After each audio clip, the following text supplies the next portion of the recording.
GTA e Shakespeare parecem coisas bem antagônicas, né? Bem diferentes.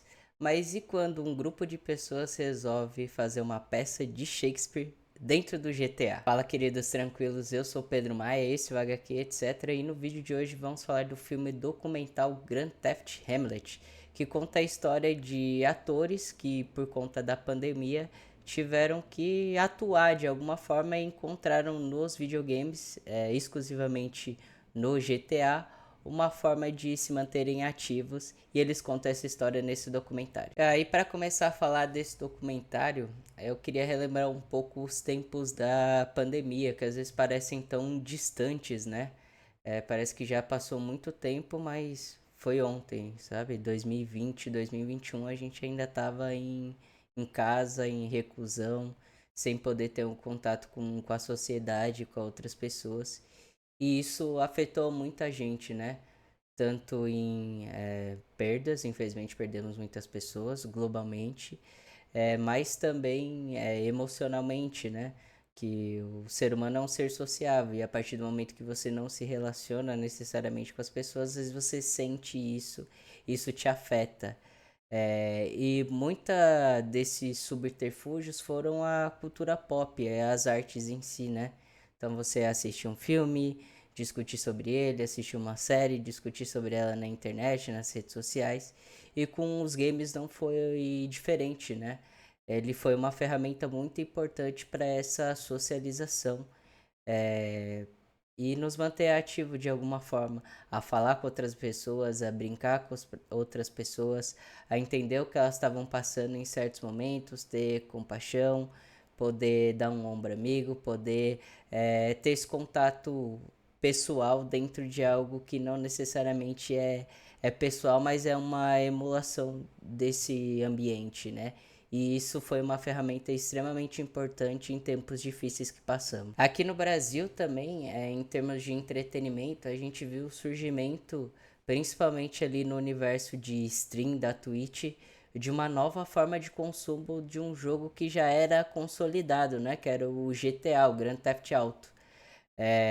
O GTA RP, ele ganhou milhares de visualizações, milhares de seguidores e milhares também de, não digo milhares, mas muitos servidores sendo criados para contar essas histórias, né?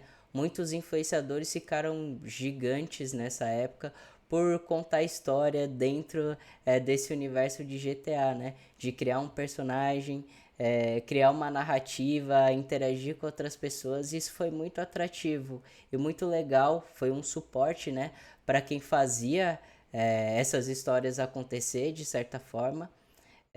E também para as pessoas que acompanhavam ali como um divertimento, discussão e até decisão do que esses personagens, né? Do caminho desses personagens, do caminho dessas tramas que ali iam sendo estabelecidas, e até uma oportunidade de marcas que viram aquilo como potencial e não tinham mais o cinema, por exemplo, para investir, ou até mesmo outros tipos de artes que estavam sendo muito difíceis de ser produzidos, até mesmo a TV, né?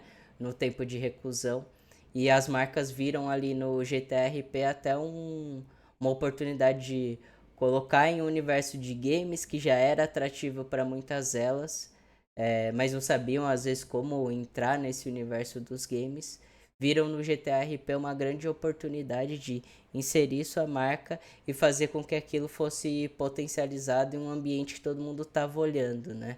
Então foi muito interessante esse fenômeno do GTA-RP, tanto para as pessoas quanto para os criadores de conteúdo, e para as marcas também, fazendo com que esse ecossistema se consolidasse bem no Brasil e tivesse uma característica bem brasileira, né? Que brasileiro que não gosta de acompanhar uma boa história, uma boa novela, agora um bom filme, né? No caso de Eu Ainda Estou Aqui, trazendo mais para os dias atuais, né? Todo brasileiro ele gosta dessa narrativa e essas microtramas, essas micronovelinhas que iam sendo criados em cada servidor de ERP, era extremamente legal e as pessoas se sentiam interessadas de alguma forma em seguir esse universo do GTA RP, né? O role playing, para quem não conhece. É um pouco da ideia dos RPGs tradicionais, mas trazidos para o universo de games, e toda a interatividade que ele traz e toda a engenhosidade também, né? Do, do design que é criado daquele mundo, né? Do GTA, das inúmeras possibilidades interativas que você pode ter dentro daquele universo e também do aspecto multiplayer, né? De trazer as pessoas para dentro do jogo como um personagem novo, às vezes não sabendo necessariamente como ele vai agir naquela situação. Tem muito do teatro de improviso, né, da improvisação dos atores aqui, né, que é muito interessante e que o brasileiro amou e que ganhou grande repercussão no universo digital. E diante desse aspecto que eu trouxe aqui do histórico do GTA-RP no Brasil, isso aconteceu em outras partes do mundo, e afetou também algumas personalidades e algumas profissões em específico. Por exemplo, os atores, como eu falei, o cinema estava fechado, as séries não podiam ser feitas, a televisão também, as novelas estavam meio que pausadas, a gente viu um tempo de muitas reprises ou de coisas que já tinham sido produzidas antes mesmo da pandemia. A classe artística foi muito afetada por conta da pandemia. E atores de Londres tiveram a brilhante ideia ali, jogando o GTA mais por escapismo, para escapar dessa realidade que a gente estava vivendo, de cara, e se a gente tentasse criar uma peça de Hamlet aqui dentro do GTA?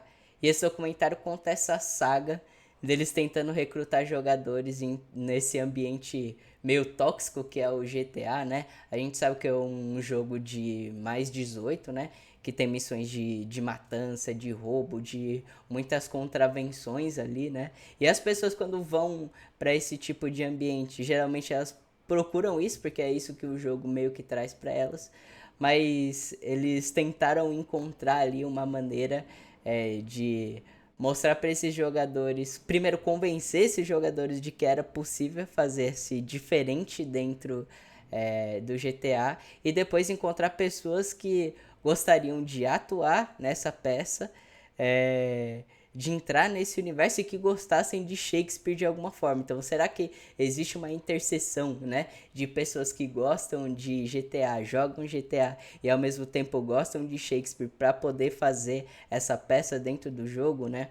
E aí a gente vê esse desenvolvimento dentro desse documentário que é feito por dois atores e uma documentarista, né, que é amiga deles que começa a participar disso também, nesse mundo de recrutar pessoas, o desafio de se conectar primeiro com essas pessoas, depois convencer elas, depois fazer meio que uma audição ali, né, para ver quem estava apto a fazer cada um dos papéis dentro dessa peça de Hamlet, e ensaiar todo dia, ter um horário fixo para ensaio e ao mesmo tempo, que é a parte mais interessante eu acho desse documentário, tentar dosar o que estava acontecendo na vida pessoal, os desafios de, pô, tô sem oportunidade de emprego, preciso voltar a pensar nisso, agora tá tudo abrindo, pessoas que nesse meio do caminho entraram na peça, mas, pô, ó, tem que trabalhar, tem uma família para sustentar, então saíram, não posso ficar mais tanto tempo dentro do GTA,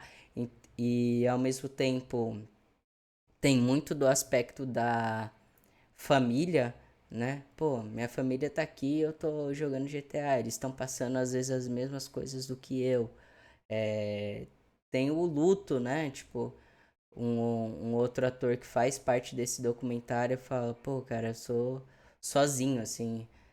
Minha família toda se resumia a uma única pessoa e eu fiquei sabendo que ela faleceu por conta da Covid. Então eu sou o último da minha linhagem, sou solitário e tô tendo que lidar com essas questões em um ambiente que tá todo mundo meio que separado.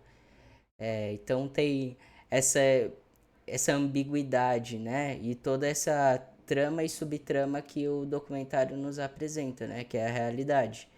O que você faz dentro dos games é um mundo ali super legal que você pode levar aspectos da sua vida pessoal, mas a sua vida pessoal ela tá acontecendo e naquele contexto de isolamento ela pesa no seu psicológico e pesa na sua carreira, em outros aspectos da vida, né? O que é bem o que foi bem desafiador para todos nós. O mais legal desse documentário é exatamente esse ponto da conexão, né? A conexão em todos os sentidos. Você se conecta ao game para escapar às vezes de uma realidade, para viver outras experiências artísticas, mas ao mesmo tempo você busca uma conexão com outras pessoas, né? Porque o ser humano é um ser sociável, né? Você precisa de uma conexão. Os games multiplayers, eles trazem essa conexão que às vezes faltam na nossa vida real, né? E com um tempo de pandemia isso aconteceu muito. Então, se conectar com outras pessoas que a gente não conhece, se conectar com a arte de uma outra forma, é super interessante a visão do documentário e é super reflexivo sobre o videogame como forma de arte, o videogame como complemento de outras artes e o videogame como ferramenta de conexão. É muito importante que às vezes a gente até tenha esquecido disso nos dias de hoje. Mas a pandemia, o videogame, as redes sociais, as tecnologias em si, mas o videogame em específico, os jogos eletrônicos, eram talvez a única arte que nos mantinha conectado dentro de um ambiente onde não existia a conexão, né? E eu acho que esse documentário realmente nos traz esse pensamento que não é tão não vejo ser tão discutido aqui na internet. Talvez tenha sido na época, mas hoje, depois de um tempo, talvez muitas pessoas tenham esquecido o como os jogos foram ferramentas essenciais até para a nossa sobrevivência, até para a nossa sanidade mental. Falando rapidamente de produção, então ele foi produzido por Sam Crane, que é um desses atores que tentam organizar, né, essa peça de Hamlet dentro do GTA, e a Penny Grills, que é a esposa dele e também documentarista. Dentro do próprio ambiente do GTA, ela buscou também uns ângulos meio de cinema, né, para tentar filmar essa peça de Hamlet, que no fim das contas eles tentam apresentar, né, no final dessa jornada toda de ensaio, de encontrar pessoas e etc. A visão dela é de documentarista dentro de jogos, é interessante. Não parece uma cutscene, por exemplo, que seria, acho que, o aspecto mais cinematográfico dentro dos games que a gente tem. É uma visão única, assim, interessante como ela conseguiu transpor o que ela conhece de cinema, de direção, para os jogos, né? Buscando até ângulos parecidos. É bem curioso o quão eles tentam fazer essa interpretação ao mesmo tempo que parecer de postura de voz, ser também dos personagens dentro de uma limitação de movimento que eles têm, né, dentro do GTA. Então, eles até falam sobre essa dificuldade de, tipo, quando você tá no palco, a interpretação é sobre o seu corpo, a sua fala, suas expressões e emoções que você transpassa com isso, né? Transparece com isso.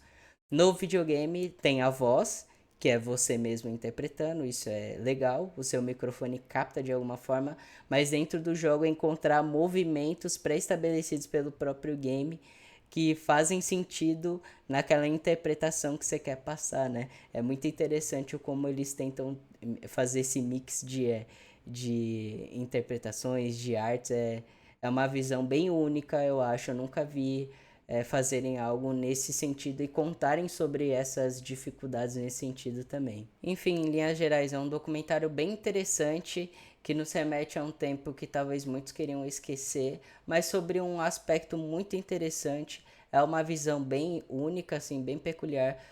É um pouco sobre a classe artística, é um pouco sobre o trabalho, é um pouco sobre a conexão das pessoas, é um pouco sobre o videogame sendo essa forma de conexão e uma arte que pode conectar outras artes também. Enfim, é um documentário super interessante e que eu recomendo fortemente. Atualmente ele está presente no catálogo da MUBI, então se você é assinante MUBI, vale super a pena. Eu vou deixar o link aqui na descrição, então se você quiser acessar também, acho super válido. Muito obrigado por assistir até aqui, espero que tenham gostado do vídeo. Não esqueçam de se inscrever e curtir, ajuda demais esse canal, tá certo? Comenta aqui o que você achou e até a próxima. Forte abraço.